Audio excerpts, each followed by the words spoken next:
Hello, NACM members. Good morning. Good morning, everybody. As host, I just would like to welcome you to the session on building strategic coalitions on jail misuse. We have three distinguished panelists with us here today. To kick us off, a reminder, please, to use your app afterwards to rate the session. We have Pamela Casey here from the National Center for State Courts. We have Judge Olafson from Yakima County, and we have Judge Colbath from Florida. So without further ado, I'll hand it off to them.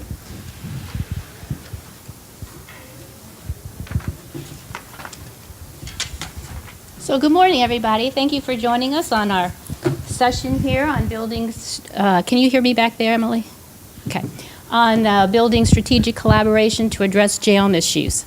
I am Pam Casey from the National Center for State Courts, and we do have our two judges who are conferring with each other over some major issue, I'm sure, from Palm Beach County, Florida, and from Yakima County, Washington. They have been actually collaborating on jail reform, so they're going to provide us with their expertise and their lessons learned. And as you heard earlier, their bios are in the conference materials, so if you want to learn more about them, you can do that there. So before we get started with the panel, I wanted to just give you a brief overview of the an initiative that the MacArthur Foundation has undertaken, and it's really the reason why we're here. It's called the Safety and Justice Challenge, and its purpose, its goal, is to change the way that America thinks about and uses jails. So you might say, well, why do we need to think about how we're using jails? Well, because local jail admissions are one of the largest drivers of incarceration in the United States. It's over 20 times, or about 20 times more than prison admissions, because a lot of the folks who are in jail are nonviolent. Many of them are at pretrial stage. They're presumed innocent. And a lot of them really just can't afford to pay money bail or a fine or a fee, and so they're sitting in jail because of that. We definitely have an overrepresentation of people of color in our jails. We need to rethink jails because a lot of them have become almost warehouses for mentally ill people or people with substance abuse issues, and we really don't have a whole lot of treatment services available for them. And finally, we have to think about jails because of the social and economic cost to families and communities. Costs like the lost income from being in jail, disruptions to families, costs around the whole issue of taxpayer dollars, and being in jail, even for a little bit of time, increases the risk of recidivism. So the approach that the MacArthur Foundation has taken is to provide support to 40 jurisdictions across the country to help them figure out what's the best way to approach the issue of overuse of jails in our jurisdiction. These 40 jurisdictions are different cities, different counties, different states. They have very large populations in their jails. They have small populations in their jails. So a really good cross-section of the kinds of problems that we're facing with jail misuse. So these jurisdictions have been undertaking a whole variety of different strategies to address jail reform, and these are some of them. Early screening, assignment of counsel, increased use of diversion programs, increasing the use of risk assessment, and also coming up with different supervision options at pretrial, increasing or improving case processing so that there's less jail, limited time in jail, using court date reminders, expanding community-based treatment, and building infrastructures and providing providing training around bias in the courts, bias in the jails. So in order to do this, in order to be a jurisdiction in the state justice, in the safety and justice challenge process, you need to engage a diverse set of community stakeholders. So MacArthur said, this is one of the primary essential components of any kind of initiative here. So if you want to be one of our sites, you have to engage a multitude of stakeholders. And then the other two is to definitely be data-driven in terms of identifying what your needs are, in terms of what kinds of solutions you're going to be developing, and to also monitor progress on the implementation of those. So today we're going to hear about the Safety and Justice Challenge efforts in 2 different counties, and we have them at the top and the bottom here. We're going to hear from Judge Colbath from Palm Beach County, Florida. Palm Beach County is one of the 3 largest counties in Florida, and it has a jail population of about, capacity anyway, of about 3,100.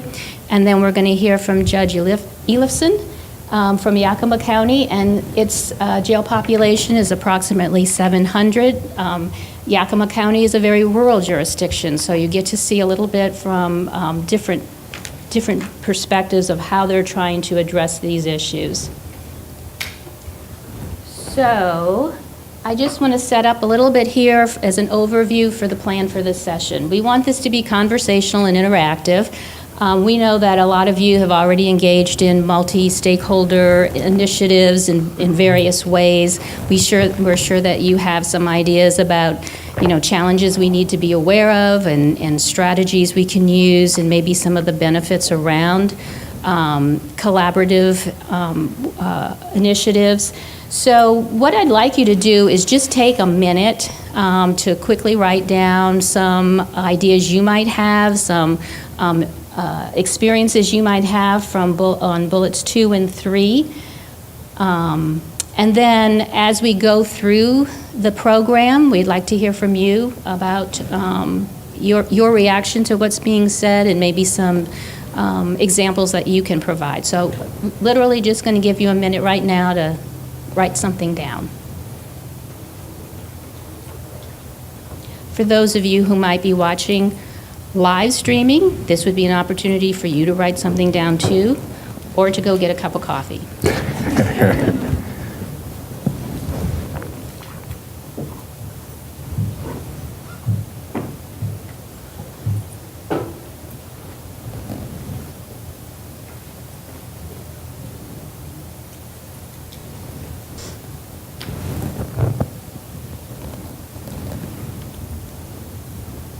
All right.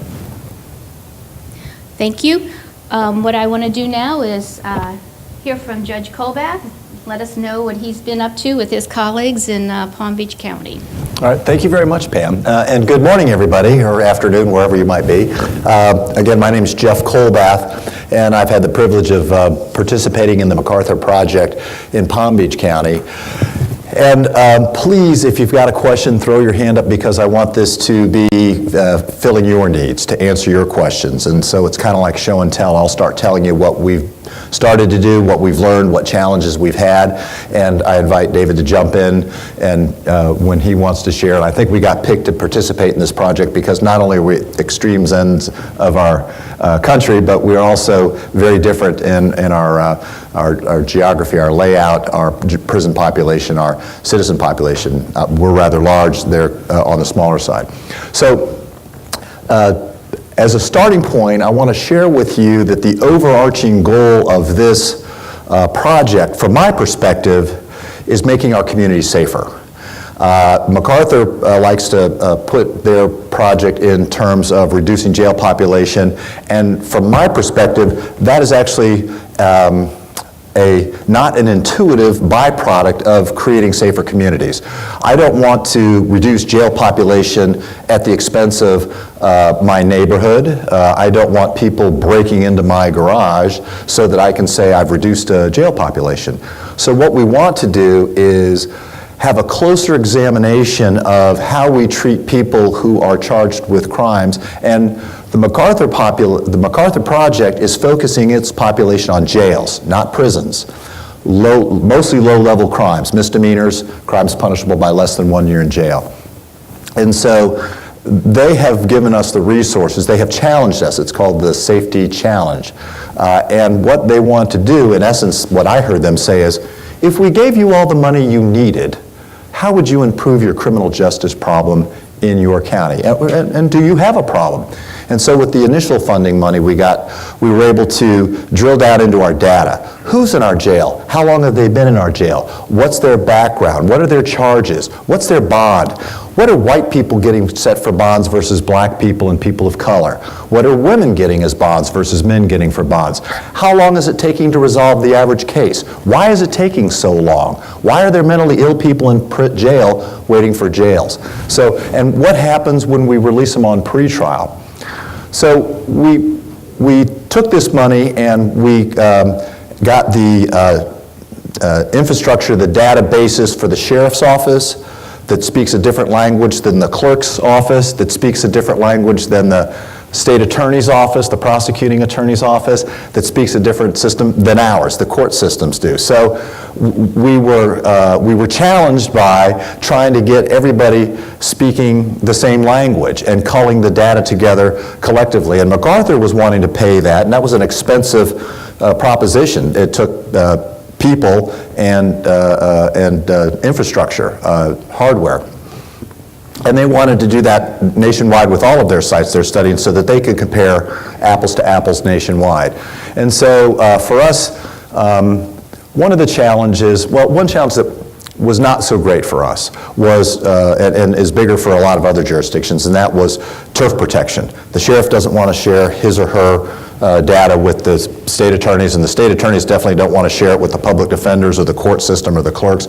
And so there's a little bit of that. We don't have that so much in Palm Beach County. We've had a group for decades now called the Criminal Justice Commission, and it's where all the stakeholders in the criminal justice system come together on a monthly basis. We have meetings to tackle these problems. So we were ahead of the curve on this. We trusted each other when we would have these conversations so that we had history and we weren't suspicious of each other. So that's a challenge we didn't have.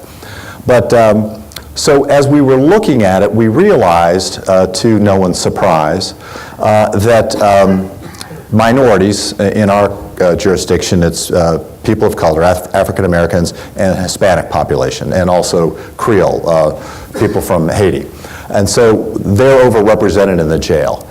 And it's easy for someone to say, well, that's because they're committing more crime. That's why they're there. And we found that not to be the case. And so what we're doing with this money and this challenge of ours is to make evidence-based decision-making. That we are going to, as judges, when we set a bond, when we set conditions of pretrial release, when we decide, does this person get out or does this person go into a diversion program, we don't want to do it from a gut, because we've learned that our gut isn't the most reliable and dependable and consistent way of doing things. And so we learned about a thing also called implicit bias, and that's a whole other topic for another time.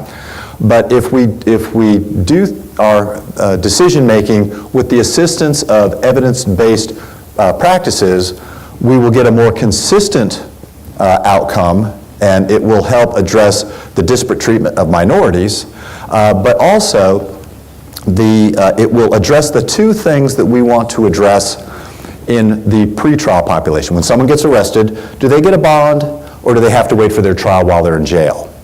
And so as a judge, when we're trying to figure out who do we set a bond for and make them post a monetary amount of money to get out of jail, or who do we just release on their own recognizance or with some supervised recognizance plan, how do we make that decision? And the two things that we consider strongest are, while you are out, if you are out on pretrial release without posting a bond, two things. One, are you going to show up to court when you should? What is your failure to appear rate? And we can study that population, and there are predictors for people that will or will not show up to court on time. And so we use that evidence, we use their histories, we use the nature of the charge and other variables and factors to determine, is this person likely to show up for trial when they should? The other factor, and a very important one, is while you're out waiting for your trial to come up, are you going to be committing more crime? And there are ways to predict that too. Now, it's not 100% accurate, and just because the predictors, this sentencing guideline bond setting matrix, just because it says this person is highly likely to appear on court when he or she is supposed to and very unlikely to commit crime, and we say, well, that's the candidate for OR, own recognizance release. And so it doesn't guarantee that they'll show up, and it doesn't guarantee that they won't commit a new crime while they're out, but it will put them in a higher category to comply with what we want them to do. Likewise, someone that you might suspect is charged with a low-level crime, and you see, oh, this is the kind of person that will probably show up. Surprisingly, sometimes you look and you say, after you run this through the matrix that says, here's what this person is likely to do, and you might be surprised that, oh, this person is in a category of people that's likely to fail to appear. And so that's what this is all about. Trying to keep people out of jail. Why? Not just because we want to be warm and fuzzy, but in every way you measure success in these programs. Does it save money? Do you make a more responsible person that's charged with a crime to show up to court and not commit crime? In every measure that you have, it is a success. Because what happens is there's a lot of unintended consequences of keeping the wrong person in jail, even for a short period of time. And if you keep a person in jail that's likely to show up for their trials and won't commit crime while they're out, and you keep that person in jail for too long, you tend to end up, for lack of an easy way to express it, you make a better criminal rather than a better citizen. And as we all know, most everybody, 98%, I don't know if that's the exact accurate number, but get out of jail eventually. And when they get out of jail eventually, they're coming back into our neighborhoods. And what do we want when that happens? We want a better citizen and not a better criminal. And so that's what this challenge is all about, trying to examine the way we use our jails and stop these unintended consequences in favor of trying to become more efficient with the way we deal with our populations, more consistent with the way we deal with our populations, and ultimately more humane we deal with our populations. So. Great, thanks, Judge. Judge Leifson? So, Judge Colbath is from Palm Beach, and Yakima is a tiny little town on the east side of the Cascades, and it's affectionately known as the Palm Springs of Washington. And that's as close as we get to Palm Springs. But we're a desert community, like 250,000 people. I'm listening to Judge Colbath, and just listening, the difference in resources is apparent. So we have I think it said 700 bed jail. I'm thinking it's 8 or 850 is what they've got in there now. We have 8 judges, 2 commissioners. We don't have, in our judiciary, we have no secretaries, no judicial assistants, no bailiffs, and as if you're from Washington, the clerks are a separate department and under someone else's control. So we have no resources. How did we get into this project? It was economic. We can't afford to keep people in jail. Law enforcement often doesn't know what to do with people, and I guess I don't want to drift off into mental health, but they warehouse them. They don't know what to do with folks, so they take them to the jail. And the problem is what do we keep them there? And we have been lucky to be associated with the MacArthur Foundation, part of the Safety and Justice Challenge. The Pretrial Justice Institute had a session next door. They were wonderful. The Urban Institute has been terrific. But what we've been able to do is address the conditions of release within 24 to 72 hours, depending on whether it's a weekend or a weekday. So every single person that comes in, and I'm only really dealing with felonies. We deal with misdemeanors and gross misdemeanors, but mostly what I see are the felons. And we have, for our little community, roughly 3,000 new cases filed a year. I think we have probably the highest murder rate in the state of Washington. So for us to address the terms of release, it's a critical part of this, because we don't want to keep low-level folks in with some really violent, dangerous people, and that's what ends up happening. It's economic how we got there, but I was listening to the presentation yesterday on leadership, and I'm thinking about our program, and our program really got started by a retired court administrator who understood the system, understood where to reach out, and I can't tell you how important it is, your role in how this system works. You have, I guess I would describe it as a holistic approach. You understand all of the system, the nuances of it. I am guessing that Judge Colbath would say the same. We see a little narrow part of it. We like to think that, you know, we issue a ruling and then it's going to be done. But the reality is that so much of this is political. It's collaboration. How do you work with other people? The judge mentioned the prosecutor. In Yakima, we know everybody in Yakima. So our prosecutor is a great guy, love him. But his #1 mantra is public safety. And no matter what happens, it keeps coming up, public safety. And it's a hard dialogue to get him away from that and get him to the fact that these people need to be out, not because they're a threat. It's the opposite. They're not a threat. And we don't want them to become bad criminals. We don't want them to get hurt. They get hurt in jail. Mentally ill people, and I think, our local mental health care facility identified that roughly 3/4 of our jail population has some form of a mental illness.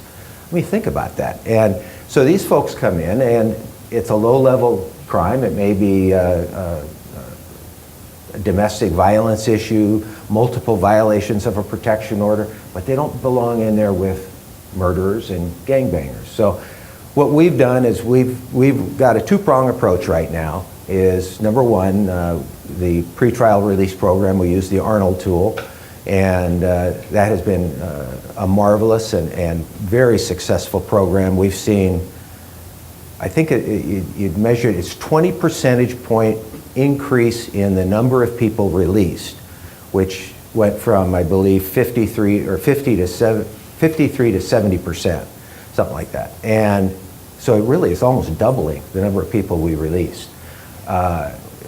Unfortunately, it's been counterbalanced by an increase in filings. So, but who knows where we'd be if we didn't have that program. The other is we're looking at mental health diversion and trying to address pre and post-arrest mental health bookings. I think we can go into that later. All right. Great, thank you. So thanks to both of you. You can see that these initiatives involve an awful lot of stakeholders to be successful.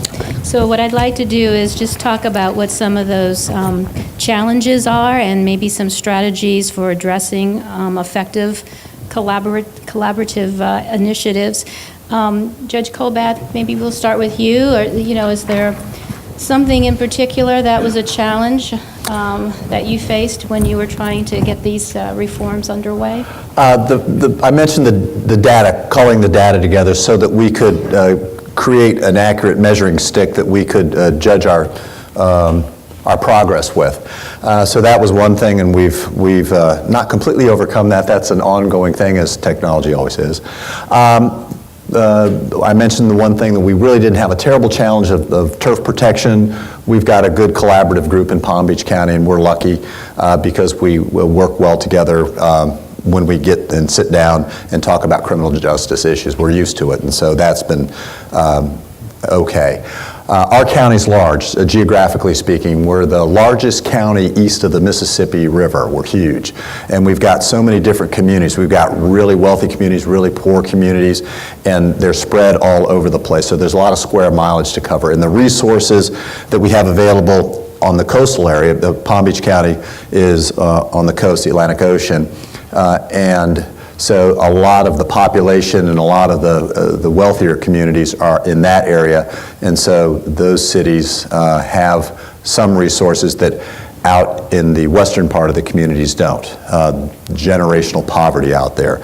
And so when we have counselors that can work in the main population, we don't have the economy of scale to send someone out to the western communities because there's not enough people there. So it's a little bit challenging to manage our people, the resources, to move them around so that they're handled in an efficient way.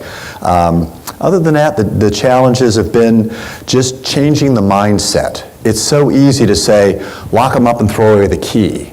And I think society is now learning that's not the case. I'm sure you've been noticing, if you're watching the news over the last maybe year or three, we're rethinking. We cannot incarcerate our way out of these criminal justice problems. That hasn't worked. We've tried that, and we can't throw everybody in jail. And that's what I mentioned earlier, is there's unintended consequences. Keeping the wrong person in jail is not a benign event. It's not as though, well, you know, there was probable cause to believe this guy committed a crime. So what if he stayed in jail, 30 days versus 3 days? Too bad. That's kind of, a collateral damage. Well, it's more than collateral damage. It's not a benign event. It is insidious in a way that's not conspicuous right away. Like I say, it's the way we make better criminals. Those people lose a lot of these people are barely able to dial into society themselves. And so when they lose their freedom for 3 days or 5 days, they lose their job, and they're probably barely employable to begin with. And so then the family that might be depending upon them for that minimum wage job is now gone. They might lose their housing. So there's a whole cascade of dominoes that start falling. And who picks up that tab? Well, we do. Eventually we do. And so at the end of the day, we want to make sure that what we're doing is purposeful and with intent. And so the challenge is getting policymakers to change their mindset of, it's so easy to say, well, just lock them up. That way that guy won't be committing crime. Well, that guy won't be committing crime today, but he's going to get out, and now he's got fewer options and a record, and now society's going to make it more difficult for him to reintegrate. So the challenge is getting community leaders, sheriffs, prosecutors, county commissioners, city commissioners, at least curious about this reform. And if you study the data really points towards changing the way we do business for a lot of reasons. But I'll save that with strategies. But those are the challenges we're facing. Well, So can I just ask, you have a criminal justice commission Correct. that you work with, and you were saying how broad your county is and how the differences. Are all of those different stakeholders represented on that criminal justice commission? Yeah, we have not only the prosecutor, the public defender, the sheriff, or their representatives, their high-end policy-making representatives. Sometimes the sheriff isn't there, or the prosecutor isn't there, but their policy-maker people are there. The decision makers are at the table. The clerk, county commissioners, the judges, the federal law enforcement agencies, the FDLE, Florida Department of Law Enforcement. So county commissioners, community-based representatives, faith-based representatives. We bring community leaders in on this, not just professionals that are getting paid to do their criminal justice work, but lay people, business people, people from the economic community, business leaders are at the table because we're all invested in safer communities. And so we really do have a robust organization that is quick to respond. Hey, how is this, if we do this over here, how's that going to affect you over there? Hey, we've got some resources we can throw in there. And you'll see if you get going on this, if you start to create this own project in your community, you will see that there's a synergistic effect, that all of a sudden there will be a homeless shelter coalition that will have some resources that will help, and they'll throw something into the kitty. And the more we do, the more attraction we get with other grant funding organizations. We get people, and I'll tell you about that with strategy money, but we are, it's not accidental, but we're pleased with the success we're having with inviting others to participate in this project. So we really have had some good fortune that way. So I'm wondering, are others here, do you have these criminal justice commissions or something similar to that in your jurisdiction?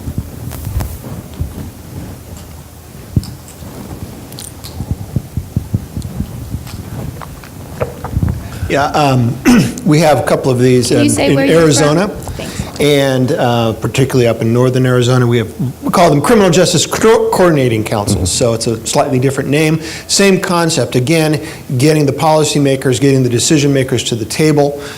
We've had ours for numerous years, and ours actually was created and came out of a jail population crisis in relationship to a federal lawsuit in use of our jails and overpopulation in the jail in that area. And that actually was the impetus behind the creation, the beginning of the process. So a crisis in the jail actually created that kind of collaborative effort, because everybody realized we can't just solve this on our own. We needed to have all the participants there.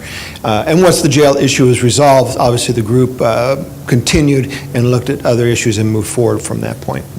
Thank you. So I think maybe one of the things when we get to strategies is talking about it's great to have that infrastructure in place, but I know from other jurisdictions that sometimes people come and leave over time, and you have to kind of keep reinventing what that group does and how that group works together. Judge Elison, can you tell us a little bit about? Well, I was going to say, one of the things that Judge Colbath just mentioned is really the core of it, I think, is you're changing culture. Most of the decisions around pretrial release are made out of fear. The correct amount of bail for somebody is $1 more than they can afford. And that is wrong on so many levels, but it is a reality. You talk to the prosecutors, you talk to your neighbors, they don't want people out that have committed a crime. Even if it's a property crime, they don't want those folks knocking on your door. But it has so many effects. One of the things that we struggled with and it really required a lot of collaboration, and I think ultimately an autocratic decision was the use of credit for time served. So when you have these people getting out of jail right away, now the prosecutor doesn't have the capacity to offer a credit for time served plea. They've got to work it harder. Now you can say that's unethical, but it's a reality of the business of life. At least in the state of Washington, it was pretty common. So getting that culture change was important. It was important for us to be able to deal with law enforcement. Interestingly to me, the executive level of law enforcement agreed with what we're doing. They liked it. It was the troops on the street, the line officers that were struggling, because they would see these same people coming back out into the community. Not necessarily are always committing a crime, but they're out there. They see them. So it's been a real effort to change the culture, but it's taken us 1.5 years, 2 years, but you start to see it. So when you go back home, there are ways to do it, and it starts with an idea. We don't have a commission. The group we put together, we did it by a phone call, or you run into somebody in the hallway and say, this is what I'm thinking, let's get together on it. We put together 4, 5, 6 people, and we started the process. That's how I think it begins. And in bigger jurisdictions, I don't know. I've never worked in one. But in a smaller one, that's how I think it gets done. I didn't mention one of the other interesting features of it is we're talking about money, which is a economic barometer, if you will. And we didn't approach this with any kind of a racial lens or a racial perspective, but it had an unforeseen racial consequence. I think it was another 20-25% more people of color were being released, and nobody had any idea that that would be one of the byproducts of this effort. So it has some really exciting results. And I think you'll find that if you start, there are a lot of people out there who are anxious to help you, and that's one of the things we're finding out. When you go back home, how do you get something like this started? And I think it's one of those things is you got to say, I think this is something, we can save our county a lot of money, or whatever jurisdiction you're in. We can save money by keeping people out of jail. And that's an unemotional starting point that lets you get to the next point, which says, now we're doing good work. And we're helping people. It's fair, it's humane, it's the right thing. But not everybody's motivated by the right thing, and they're motivated by fear or money. And so that cultural change is a huge issue. So do we have other examples from the audience about a more ad hoc approach to dealing with some of these challenges? Yes? Sure. Judge Ellison, would you talk a little bit about your prosecutor's office? Are they elected? They And are. is that some of the reason why there was some resistance to this approach? Have you been to Yakima? My Wow. mother did grow up in Yakima. Well, no, you nailed it. It is an elected position, and we're both elected. Once you've been through an election, you're a lot tougher. It's a very difficult process. So I don't diminish in any way the feelings that certain elected officials have, and a prosecutor is one of them. They get badgered by law enforcement. They get badgered by the public. They read the blogs just like everybody else, and so that's a big part of it. Getting their buy-in has been a slower process. But like I said, it affects their workload because now they don't have the credit for time served option. You keep somebody in jail for 2 weeks on a low level of what we call a Class C crime, they're usually ready to plead. And your case is done, you move on to the next case. We've got standards for our public defenders, but we don't for our prosecutors. And I know one of the prosecutors has 165 drug cases that he deals by himself. He has no secretary to help him. Little things like he has to go back and punch down the papers that are generated in the courtroom on a big docket. So, what's that? Why are you generating paper? Well, he does. We That's don't. the question right there. He's the paper. We don't. Yeah, it's a great question, but part of it is we generate paper for the defendants, so they've got a copy. The prosecution and the defense have their own filing system.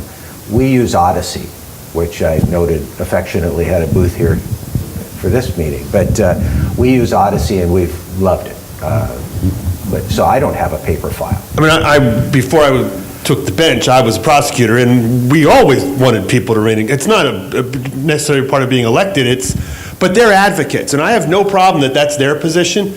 One of the jail early on issues is they're usually the ones who get to us first. When they file an information or request a search warrant, it's an ex parte action. They want 3 extra zeros on the bail. That's fine. I mean, that's their advocacy point of view. What we've come to our prosecutors in the county with is, great. We also then want to make sure that defendants get a quick and equal reaction and a chance for a bail hearing with equally competent counsel to be able to address that issue, because one of the pretrial findings you find out there is, other than the 3 days of being in jail, any amount of jail, the process is becoming the punishment. People who remain in jail get much worse dispositions than those who get out. Your prosecutor, great, if I'm offered him plea to the felony, get out now, or plea to the A and do 30 days, well, which one are you going to take? You take the felony over the misdemeanor. But if they're out of custody, and then the prosecutors are like, wait, we suddenly have to work. Yes. Yeah, it's proof beyond a reasonable doubt, work harder. I mean, if people are out of custody now, and that's a design, that's not a bug. Let me just address the first part of what you said about the initial appearance by the defendant in court.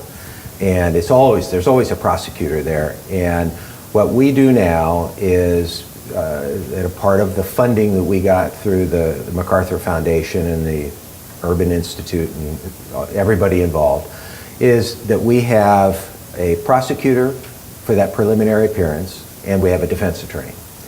And I think the term, I was talking with Judge Morrissey about it last night, and he used the term a robust conversation, and it is. So what it affords us is the opportunity to have that defendant appear.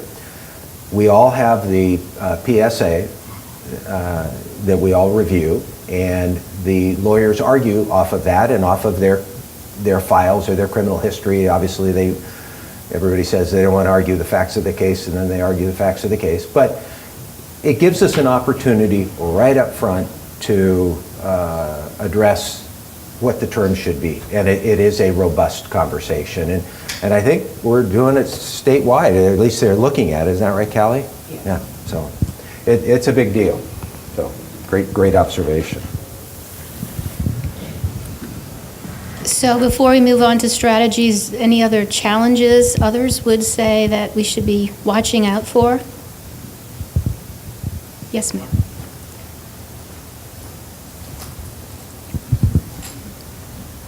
I'm from a municipality of about 250,000 people, but we have a single judge hearing criminal cases and then a traffic commissioner. So we're a very high volume court.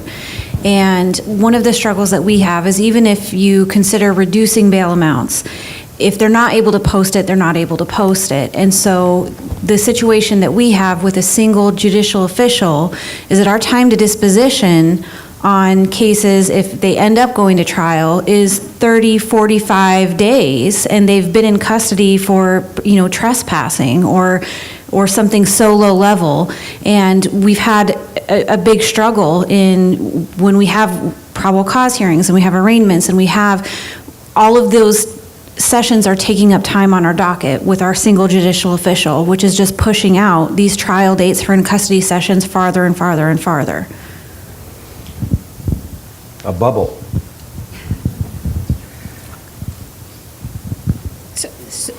I mean, Well, that's just the biggest struggle that we've encountered, and in trying to fix that, And is everybody in the jurisdiction on board with trying to fix it, or is it? I would say there's a significant struggle in soliciting buy-in from the prosecutor's office. Well, ultimately, I think we, again, I look at felonies typically, but we have our own definition of high volume, but we let them go, let them out.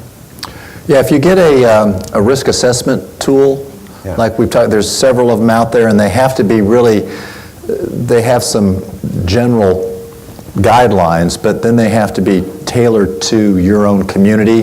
The risk assessment tool that works in my community might not be the most effective predictor of showing up to court and not committing crime in your community. And so I urge you to get that, and that might give the judge some political coverage to say, you know what, we're going to try this evidence-based decision-making, and we're going to give it a shot.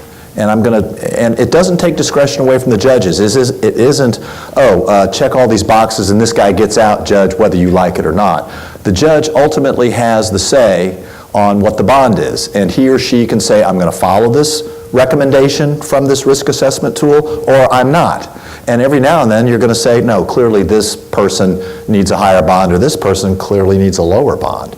So you might explore getting a risk assessment tool, and that will give the judge the, like I say, political coverage to say, we're going to try this, and we're going to start studying it. We're going to see what the failure to appear rates, how they change, and the recidivism rate, how it changes with using this tool, because I'll tell you, the prosecutors and even judges to a certain extent end up either wittingly or unwittingly using the jail as a case management tool. Let's just hold him underwater long enough until he comes up and says, uncle, and that's not what the Constitution promises. That's not what we're supposed to do. And I talk to my colleagues about, we're supposed to be courageous. And so being courageous is maybe making the decision that you are wanting to make, but the last thing we want to do as a judge is read, so-and-so committed a murder while out on Judge Colbath's bond. It's like, that's our nightmare story. And you got to be brave enough to try to weather that environment, knowing that the greater good is going to be served with making our community safer from 40,000 feet looking down on the process. So maybe a risk assessment tool is a first step. I don't know if you've got a criminal justice commission, but some of us say, well, we don't have the money to solve the problem. It's like, you can't afford not to. You know, it's infrastructure. Why are you still using paper? Well, because we got to buy computers and we got to change the way people think. We went through that change as part of this process too. We've been going through it, going paperless. Some judges still just want to get on their horse and ride to work. They don't want to get in the car. You know, you get settled. I say, Judge, get rid of those 8-tracks, man. You're gonna love CDs. You're gonna love live streaming music. And so, but you got to invest in that infrastructure, and that's money. Howard, I'm sorry, go ahead. Yeah, I was just going to say that part of it is what the judge just mentioned is what is the process? You know, if the process is that the prosecutor is going to argue, they're going to look at their file and say, this person has this FTA history, this person has this criminal history, that doesn't help you. That's that prosecutor's thoughtful opinion on what, I guess, the criminal mind means or how it affects you. The neat thing about these tools is it looks at the criminal history and it gives you a score. They can still argue, but it takes the sting of the argument away, and it lets you make a decision using the tool. And it is a judicial tool. The prosecutors don't like it because it denies them the power of their argument. But it's a great tool. So that's how, when I say let them go, that's our tool says release recommended. And you know, it takes some argument. We have different levels of release. There's release on your own recognizance. There's level 1 where you get text messages. You know, you think about it. Everybody, even the criminals, have phones. But how many, they're being held accountable. Even a text message this is anecdotal, it's my opinion, but I gotta believe getting a text message saying you have court tomorrow or court in 15 minutes, that's got to be a huge thing. Some of these people have never had that kind of assistance. So then we go all the way to level 3 gives them, they have to come in every 2 weeks, and so we can do an eyes on them. And it's just a little bit more intense. We don't really supervise, because that raises liability issues, but it's a monitoring. So. Okay. Howard Gentry, I'm criminal court clerk in Nashville, Tennessee. We have about 680 residents in our county.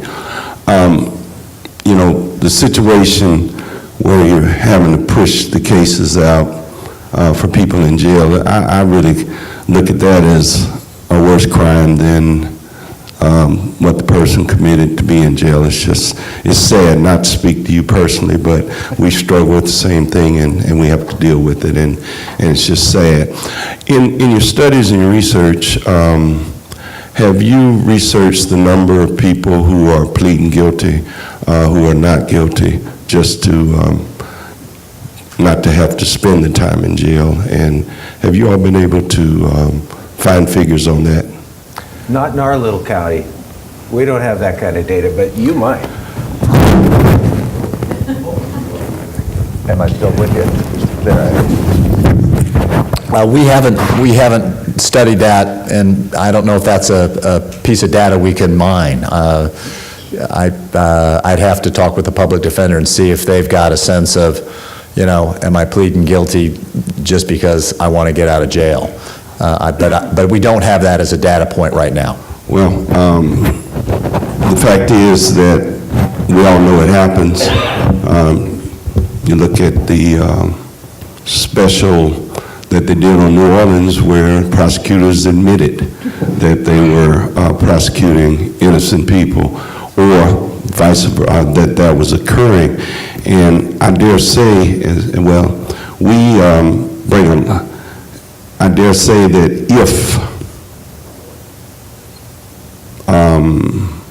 well, I won't say that. I think that we need to be more, we shouldn't just dismiss that. In jurisdictions where we have a lot of people coming through our system, as we do, there are a lot of people pleading guilty when they truly are not. And as I do community, bringing justice to you in Nashville, we do expungements and driver's license seminars all over the city. we actually ask that question when we're dealing with folk. Have you ever pled guilty and you weren't? And they tell you. And they tell you, and that would be nothing for them to lie about because they've already been through jail and come out. So I dare say that there is data available. We don't want that data because, of course, if somebody raises their hand, tell the truth, whole truth, and nothing but truth, so help you God, they lied. But the fact is that I think we got to look at that. We got to look at that because I see us hurting people through our court system, and I think that's a fallacy as it relates to justice. And so to say that we probably couldn't determine that data, I say that if we chose to determine that data, that we probably could. Well, that's the wonderful thing about these gatherings. We can cross-pollinate and get ideas. I'll take that one home and I'll look into it, and that was, even if it's nothing more than, curiosity, it might tell a story that we need to improve upon, and it would, so thank you for that suggestion. And I think, okay, we have one more here, and then I think we'll move on. Thank you. Thank you both. Thank you all for your presentation. I'm really encouraged by these conversations that kind of start to tackle how we use jails.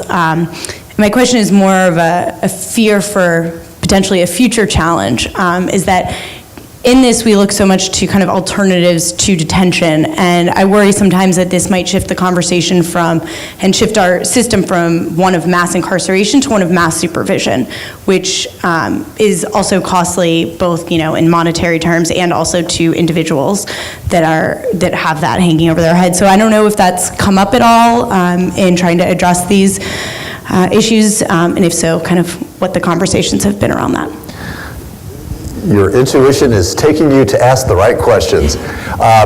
So some of these people that are committing low-level crimes are, I call them criminally irresponsible. I mean, they don't have transportation. They can't keep their driver's license valid. They have poor education. And so if I got charged with some low-level crime and I got supervised release and I had to show up once a week, drive across county I show up late for my job, catch a bus, catch the next bus. If I had to go do drug tests 3 times a week, I'm thinking it would be hard for somebody that's responsible and dialed in and has resources.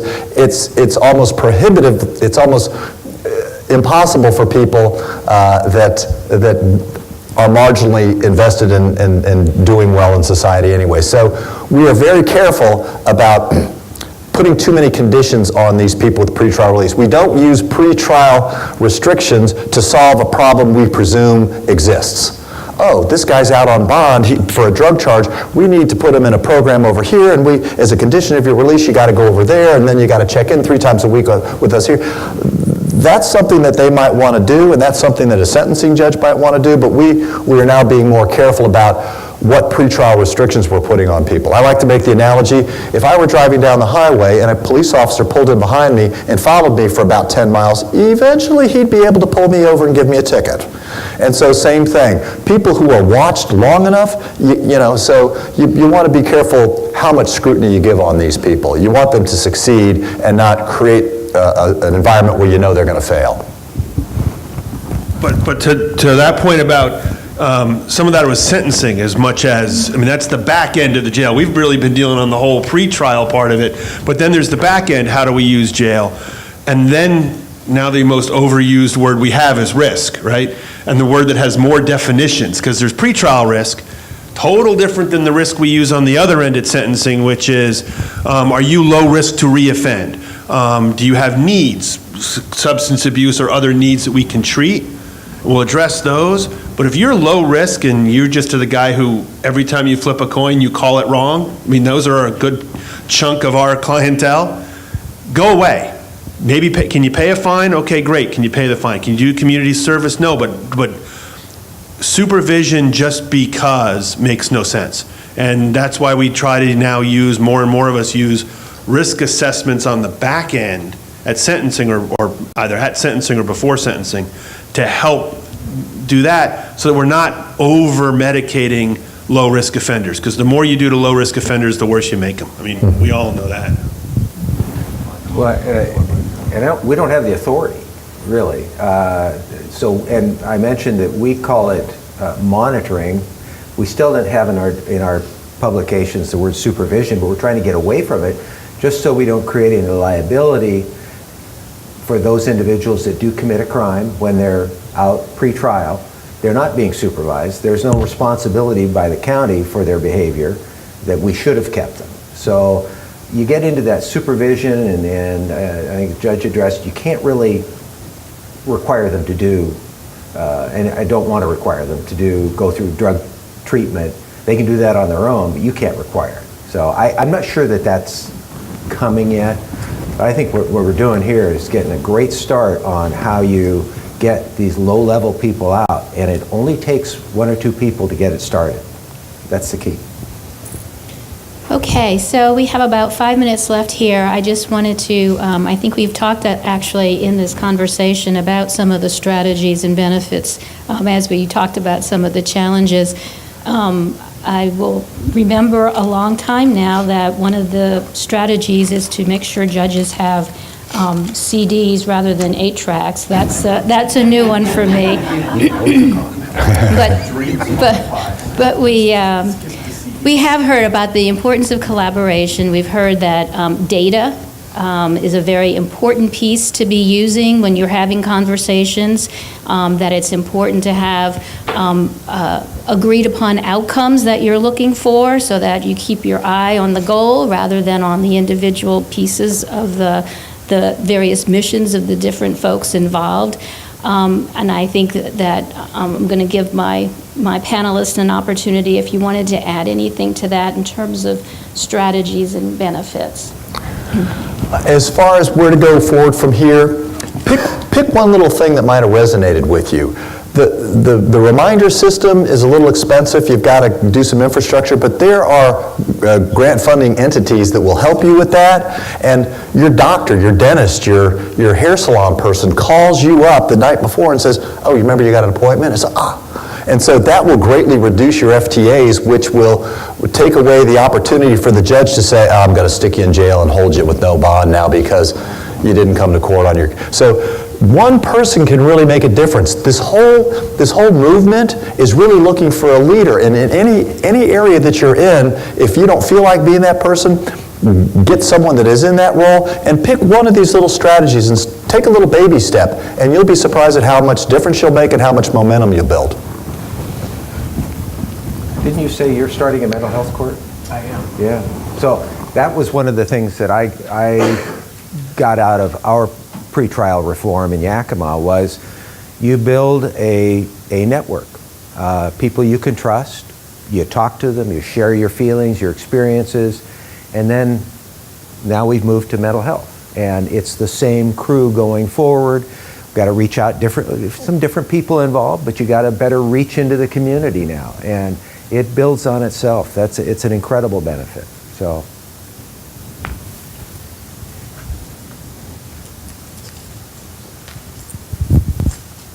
I'm going to ask you one more question.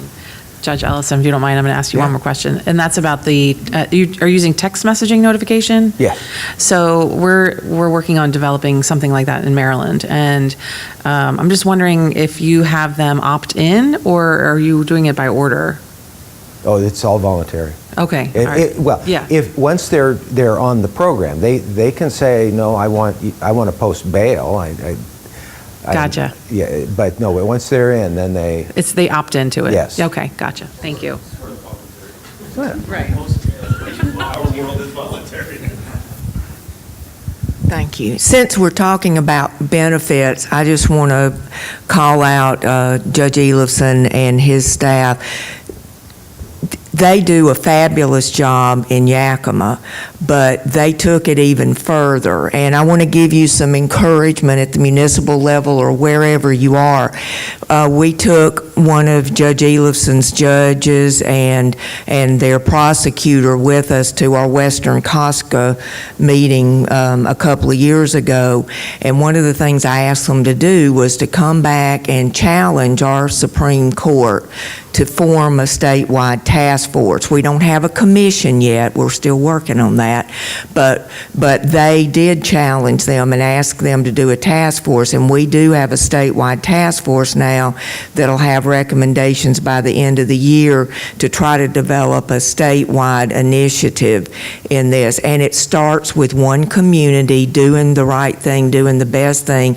But we've got now a cadre of judges, a prosecutor, court administrators, people that not only have done this in their community, but they've got the data to back it up, and they're our leaders to tell the rest of the state, yes, you can do this. So thank you for that. Callie, thank you. And I guess it's important to know, I mean, we're small, but we are, we have two political parties, and Democrats do get elected so long as they run as Republicans.